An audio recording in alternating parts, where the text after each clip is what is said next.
സുബഹിക്ക് വേണ്ടി നിസ്കരിക്കാൻ തയ്യാറാകുന്ന സഹോദരാ, നീ ഉദുവെടുത്ത് തയ്യാറായി നിന്റെ മുസല്ലയിൽ നിൽക്കുമ്പോ, നിസ്കാരത്തിന് വേണ്ടി വൈക്കൽ പള്ളിയുടെ ഉള്ളറയിലെത്തുമ്പോ, നീ ദിക്റ് ചൊല്ലുന്നതിന് മുമ്പ്, നീയത്ത് ബന്ധപ്പെടുന്നതിന് മുമ്പ്, തക്ബീറത്തുൽ ഇഹ്റാം ചൊല്ലുന്നതിന് മുമ്പ് അവിടെ നിന്നുകൊണ്ട് നീ ഒന്ന് ചിന്തിക്കണം, അല്ലാ, ഈ സൂര്യന്റെ ആദ്യ കിരണങ്ങളൊന്ന് പൊട്ടിവിടരുന്നത് പോലെ ഒന്നുമില്ലാതിരുന്ന അവസ്ഥയിൽ നിന്ന്, ശൂന്യമായ അവസ്ഥയിൽ നിന്ന് നീ എനിക്ക് ജന്മം തന്നുവല്ലോ അല്ലാ.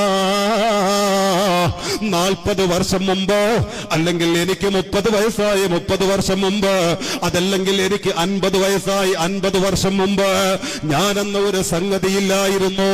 അത് മുഴുവനും ശൂന്യമായിരുന്നു.